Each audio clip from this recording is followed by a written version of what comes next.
وہ بچے جو ہمارے چھوٹے بچے ہیں اور ابھی وہ بچے جو انشاءاللہ جن کو یہ جنم دیں گے، جو ہمارے پوٹینشیل پیرنٹس ہیں، وہ بچیاں جو میٹرک ایف اے میں پڑھتی ہیں، ایف ایس سی میں پڑھتی ہیں، جو بچے، ان سب کو یہ بات بتانے کی ضرورت ہے کہ خدا کے لیے جو غلطی ہم نے کی ہے تم نے وہ غلطی نہیں کرنی، اپنے ویلیو سسٹم کو ٹھیک کرنا ہے۔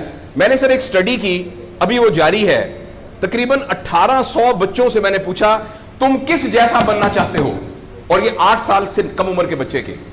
آپ یقین کریں بچوں نے جو کہا وہ یہ کہا میں میسی کی طرح بننا چاہتا ہوں جو فٹ بالر ہے، کسی نے کہا میں عاطف اسلم کی طرح بننا چاہتا ہوں، کسی نے انڈیا کے اداروں کا نام لیا، کسی نے نہیں کہا میں ابو بکر کی طرح بننا چاہتا ہوں، کسی نے نہیں کہا میں حضرت علی کی طرح بننا چاہتا ہوں، کسی نے نہیں کہا میں قائد اعظم کی طرح بننا چاہتا ہوں، کسی نے نہیں کہا میں عبدالستار ریدی کی طرح بننا چاہتا ہوں۔ ایک بچی نے صرف کہا کہ میں حضرت فاطمہ کی طرح۔ میں نے اپنے یوٹیوب چینل پہ اس کا بچی کا انٹرویو لایا، چھوٹی سی بچی نے کہا میں پارک میں پھر رہی تھی، میں نے کہا بیٹا تم کیا بننا چاہتی ہو؟ کہتی میں حضرت فاطمہ کی طرح بننا چاہتی ہوں۔ تو میرے دوستو، ہم نے اپنے بچوں کے رول ماڈل ہی غلط کر دیے ہیں۔ ہم نے اس لیے مجھے اور آپ کو بہت سیریسلی اس بات پر غور کرنا ہے۔ میں آپ سے عرض کروں، ساؤتھ افریقہ میں تتلیاں ختم ہو رہی ہیں، لہٰذا تتلیوں کی نسل کو بچانا بڑا ضروری ہے۔ اچھا، پانڈا ختم ہو رہا ہے، پانڈا کو بچانا بہت ضروری ہے۔ انسان پانڈا اور تتلیاں نہیں ہیں، انسان ختم نہیں ہو رہا ہے، انسان کا بچانا کوئی اتنا ضروری نہیں ہے، وہ پانڈا نہیں ہے۔ اس لیے اگر ہم اپنے بچوں کو یہ رول ماڈل نہیں دے سکتے تو مہربانی کر کے بچے نہ پیدا کریں۔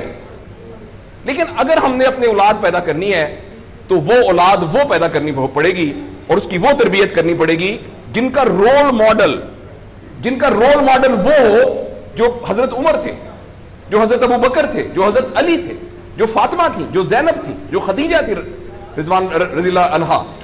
یہ ہمارے رول ماڈل ہمیں پیدا کرنے پڑیں گے، اور یہ تب ہوگا جب ہمارے اندر سے یہ دو چیزیں ختم ہوگی۔ نمبر ایک، ہم پیسے کی بنیاد پر اپنے آپ کو بڑا نہ سمجھیں، اور دوسرا یہ کہ ہم فرد کو فرد کے لیے تیار نہ کریں، فرد کو معاشرے کے لیے تیار کریں۔ میرا بیٹا تو 1100 میں سے 1100 نمبر لے کے ڈاکٹر بن کے ایک جگہ پر اسسٹنٹ پروفیسر لگا ہوا ہے، معاشرے کو کیا فائدہ ہوا ہے؟ اور ہم میں سے آپ سوچیں کہ اللہ لوگ عموماً ہم سب لوگ جب اللہ کا شکر ادا کرتے ہیں کہ یا اللہ تیرا شکر ہے، 3 مرلے کے مکان میں رہتے تھے، اب ماشاءاللہ کوٹھی ہے 2 کنال کے اندر، اور سائیکل پہ ابا جی جاتے ہوتے تھے، لیکن الحمدللہ ہمارے پاس اب 2-3 گاڑیاں ہیں، اور چھٹیاں تو سوال ہی پوادے کر جاندے ہوتے سی، کدے کدے گوڑ کھاندے سی خراستے۔ اب ہم سارے بھوربن میں جاتے ہیں چھٹیاں گزارنے، کبھی کبھی انگلینڈ بھی جاتے ہیں۔ اللہ کا ہمارے اوپر بڑا کرم ہو گیا، اس غلط فہمی سے ہم اپنے آپ کو نکالیں۔ اللہ کا کرم یہ ہے کہ میری وجہ سے، جیسے انہوں نے ویڈیو دکھائی ہے کہ ہمارے یہاں کوئی بلڈ کا کچھ نہیں ہوتا تھا، شکر ہے میری وجہ سے یہ بلڈ والا کام شروع ہو گیا۔